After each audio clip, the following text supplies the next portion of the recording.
ang 5 taka po ng bansang Bangladesh.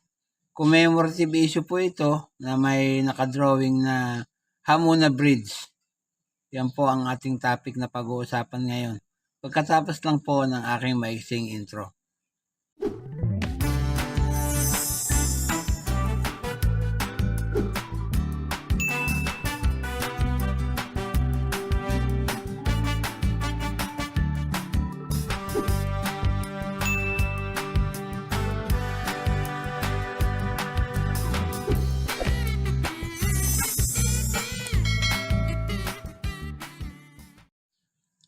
Magandang araw sa inyong lahat, lalo na sa aking mga kabarya at kapwa-kolektor.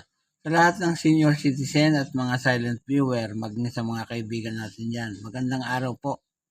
Meron po tayong pag-uusapan na coins dito. Ang 5 taka ng bansang Bangladesh.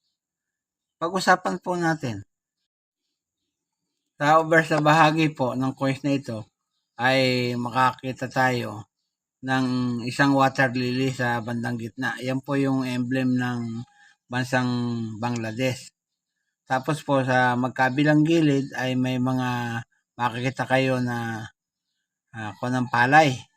Sanga ng palay na may bunga. Sa bandang itaas naman may 4 na star kayong makikita. Yan po ay sumasagisag sa unang principle o unang 4 na prinsipyo ng kanilang konstitusyon noong 1972.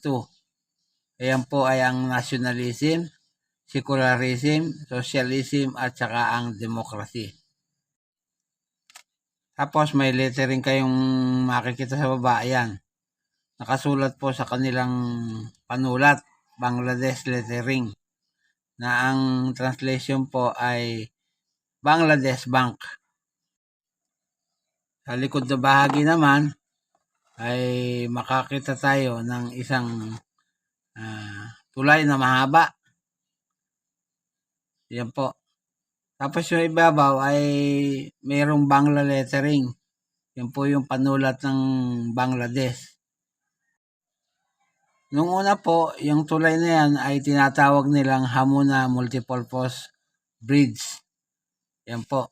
Pero sa ngayon po, ang tawag po nila dyan ay Bangabandhu Bridge. May haba po na 5.63 kilometers na itinayo sa ilog ng Padma. Yan po ay pang-anim sa pinakamahabang tulay sa Southeast Asia. Yan. At sa bandang ilalim po, may nakasulat na English lettering na ang kanyang value, yung 5 taka, at saka po yung salitang Bangla. Yung kung tawagin ay Bangladesh. Yan po, 5 taka po ang ibig sabihin yan. Yung lettering po sa ibabaw na lettering ng Bangladesh, ang ibig sabihin po niyan ay Hamuna Bridge, Hamuna Multipurpose Bridge. Tapos po yung sa ibaba ay 5 taka. Yan po. Ang edge po niyan ay smooth. Ayan. Pakita nyo makinis. Yan nga po ay nanggaling sa bansang Bangladesh. People's Republic ang period. Magbuhat 1971 hanggang sa kasalukuyan. Standard circulation coin po yan. Ang taon 2005 hanggang 2008. Ang value 5 taka. Kung i-convert po natin sa Philippine peso, ang katumbas po niyan ay 2 pesos 50 centavos. Ang currency 5 taka. Magbuhat 1972 hanggang sa kasalukuyan. Ang composition po, stainless steel. Tumitimbang po ng 8.17 grams at may diameter na 26.8 mm. Ang kapal po, 2 mm. Yan. Ang hubog naman po, dodecagonal o 12-sided. Milled ang technique na ginamit at nag-iwan po ng number na N number 9355. Tapos po yung reference number niya, KM number 26.1, school number,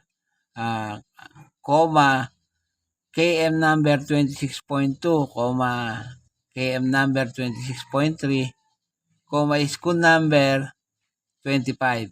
Yan po.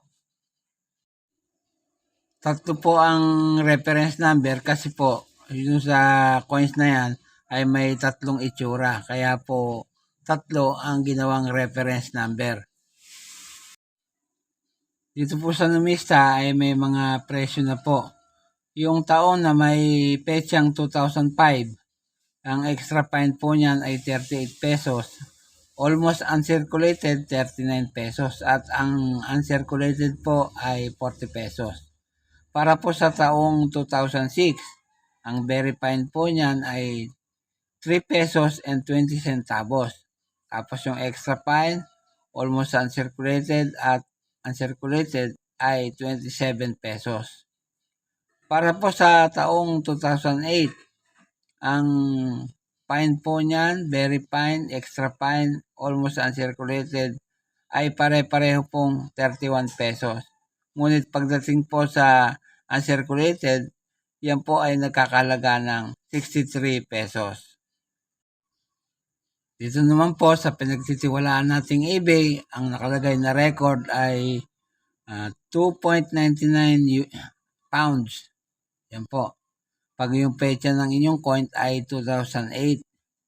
Dito naman po sa isa, pag po ang petsa ng inyong barya ay 2006 at uncirculated, nagkakalaga po ng $6.90. Yan po lamang at wala nang iba.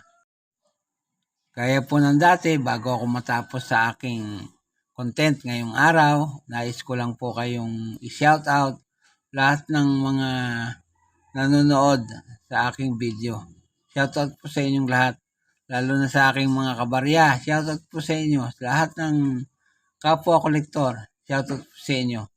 Sa mga senior citizen at mga silent viewer, ganun din sa mga kaibigan natin dyan. Shoutout po sa inyo at lalong-lalo na po sa mga subscriber na unti-unting nadagdag sa aking channel. Shoutout po sa inyo. Walang tigil at walang sawa po akong nagpapasalamat sa inyong lahat pagkat lagi kayong nandyan at nakasubaybay sa aking channel. Huwag po sana kayong magsasawa sa panonood. Maraming salamat sa inyo. At sa huli ay masabi kong mabuhay tayong lahat.